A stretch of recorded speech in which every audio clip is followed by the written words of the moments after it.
Bonjour à tous. Les micro-pousses attirent de plus en plus de nouveaux producteurs et après avoir accompagné plus de 80 porteurs de projets, je vois toujours les mêmes erreurs revenir, encore et encore. Et peut-être que vous êtes en train d'en commettre une sans même vous en rendre compte.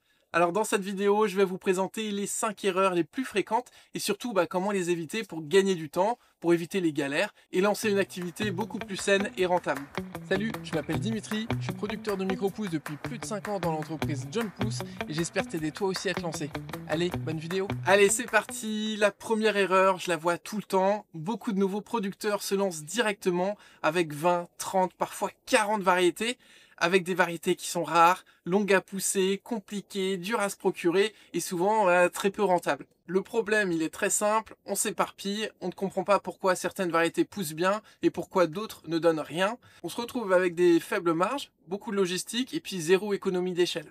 Et le plus gros risque, c'est que ça tue complètement la motivation dès le départ, parce qu'on a l'impression que ça ne marche pas, alors qu'en réalité, c'est juste beaucoup trop ambitieux pour un début. La solution, elle est très simple, on démarre avec 5 ou 6 variétés maximum, des cycles courts, moins de 15 jours de croissance maximum, et on apprend à les maîtriser vraiment parfaitement, encore et encore. Vous devez connaître ces variétés sous tous les angles, la germination, l'humidité, la densité, les rendements, la qualité visuelle, etc.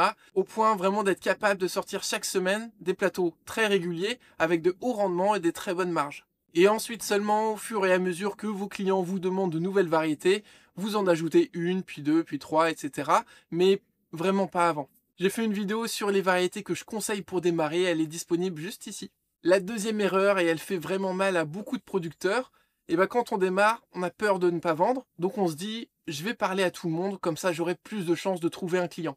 Et là, on se met à viser les restos, les marchés, les magasins bio, les particuliers, les sportifs, les retraités, enfin vraiment tout le monde. Et le problème, c'est que quand on parle à tout le monde, au final, on ne parle en réalité à personne. Et c'est comme ça qu'on se retrouve avec des magnifiques plateaux de micro-pousses invendus parce que personne ne se sent directement concerné. Donc la solution, elle est très claire. Choisir un seul type de client au début, vraiment un seul, et tout adapter pour lui. Si ce sont des restos bistronomiques spécialisés dans le végétal, très bien. Si ce sont des jeunes retraités sur les marchés, c'est parfait aussi. Si ce sont des jeunes cadres dans des magasins producteurs, très bien aussi. Mais il ne faut en choisir qu'un seul. Parce qu'à partir du moment où vous vous spécialisez, tout devient logique, le packaging, les couleurs, les messages, votre présence sur les réseaux et même votre manière de présenter vos produits. Et surtout, trouver des clients devient 1000 fois plus simple. Retenez bien ça, vouloir vendre à tout le monde, c'est ne vendre à personne. Avant de continuer, si ce genre de contenu vous aide à avancer dans votre projet, pensez à liker la vidéo, ça permet vraiment de donner plus de visibilité à la chaîne. Et si vous voulez d'autres conseils concrets pour créer votre activité rentable de micro-pouces, vous pouvez aussi vous abonner. Je publie régulièrement des analyses, des études de cas et des retours d'expérience pour vous aider à avancer plus vite dans votre projet.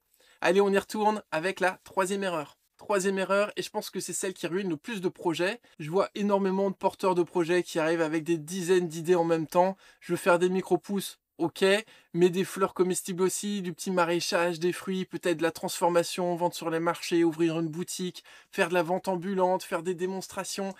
Sur le papier, c'est super, chaque idée est hyper intéressante, mais en vrai, c'est une catastrophe. Parce qu'à force de vouloir tout faire, on finit par ne rien faire vraiment bien, on se dilue, on perd du temps, de l'énergie et parfois même beaucoup d'argent.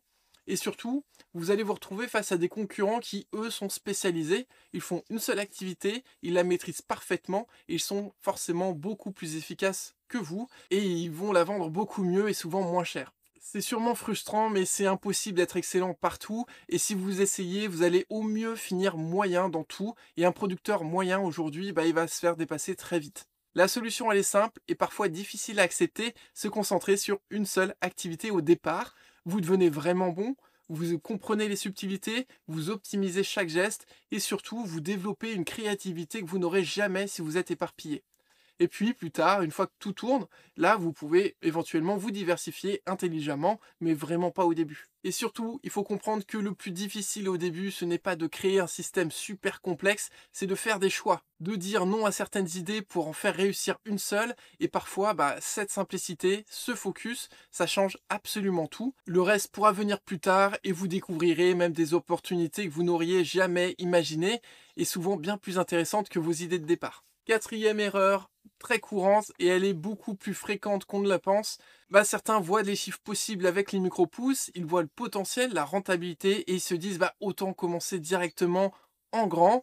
Si lui, il arrive à vivre sur une petite serre avec 30 mètres carrés de surface, moi je vais être riche en faisant 10 fois plus que lui. Et donc là, on part sur une énorme serre tout équipée, des dizaines de racks, beaucoup de matériel, une production massive et souvent même l'idée de recruter toute une équipe.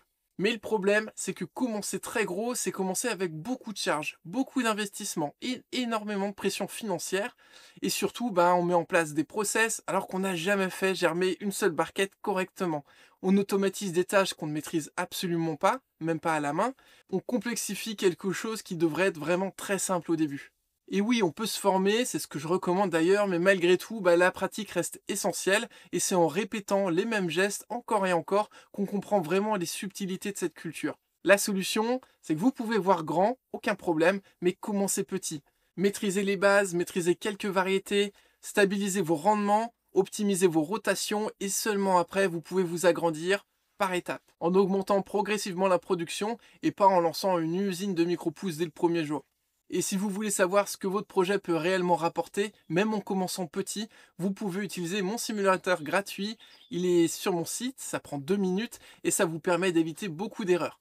Vous pourrez voir, en fonction de vos ambitions, le nombre de clients que cela représente, la quantité de plateaux à produire, les charges associées, et donc à la fin avoir une idée claire de vos investissements, de votre chiffre d'affaires, de vos charges et bien sûr de votre bénéfice. Je vous laisse jouer avec cet outil et regarder la vidéo qui vous explique comment l'utiliser simplement. Je mets les liens en description en plus. Cinquième erreur, et honnêtement, celle-là peut mettre fin à une activité avant même qu'elle commence. Beaucoup de producteurs démarrent en se disant « je vais produire d'abord, et une fois que ça pousse très bien, que ma serre sera remplie, là je me mettrai à vendre ». Je comprends totalement, beaucoup de personnes se lancent dans une activité agricole pour produire et pas pour vendre. Et c'est exactement mon cas au début. Mais le problème, il est très simple. Sans vente, votre production ne sert à rien. Et si vous attendez trop longtemps, vous allez voir des kilos de micro-pousses flétrir dans votre serre et ça fait très très mal. Parce que pendant que vous testez, pendant que vous attendez d'être prêt, vos plateaux grandissent, mais vos clients, eux, ils n'arrivent pas tout seuls. Donc la solution, c'est de s'intéresser à la vente dès le début, pas pour devenir un commercial, pas pour jouer un rôle, mais pour connecter avec des gens qui partagent les mêmes valeurs que vous, des chefs, des particuliers, des magasins qui cherchent des produits frais, nutritifs, locaux et cultivés proprement. Et le fait de rencontrer vos clients très tôt enlève aussi un énorme blocage. On s'imagine souvent que démarcher un restaurateur c'est horrible, ou que discuter avec un magasin producteur c'est hyper intimidant, ou même qu'échanger avec des gens sur un marché c'est réservé aux commerciaux. Mais dès que vous faites le premier pas, vous réalisez que tout ça, c'est surtout des préjugés. La plupart du temps, ce sont juste des passionnés, comme vous, qui veulent de bons produits et qui sont ravis de discuter. Et vous verrez, cette simple prise de contact changera complètement votre rapport à la vente. Rencontrez vos premiers clients très tôt, ça va tout changer. Vous saurez quoi produire, en quelle quantité, sous quelle forme, à quel rythme et comment les livrer. Et vos ventes, c'est ce qui va sécuriser votre activité, c'est ce qui va vous permettre de vivre de cette production et même pour certains, de vraiment s'épanouir dans ce métier. Alors toutes ces erreurs, je les vois revenir encore et encore, elles sont complètement normales, presque tout le monde les fait au début, mais si vous les connaissez à l'avance, vous pourrez quand même les éviter et vous pourrez gagner des mois, parfois même des années dans votre installation. Le but c'est simple, c'est de démarrer plus vite, plus sereinement, avec une activité qui tient vraiment la route. Et si vous voulez aller plus loin, apprendre à trouver vos premiers clients, éviter les pièges du lancement, gagner du temps et construire une activité rentable, je vous invite à rejoindre ma conférence en ligne gratuite. On va voir ensemble comment vous lancer rapidement, facilement et à moindre coût et comment livrer vos premiers produits à des clients qui seront ravis de travailler avec vous. Le lien est juste en dessous en description avec tous les détails. Les places sont limitées. On se retrouve là-bas, j'espère. D'ici là, vous pouvez faire un petit tour de ma serre, mon installation qui date de l'année dernière maintenant.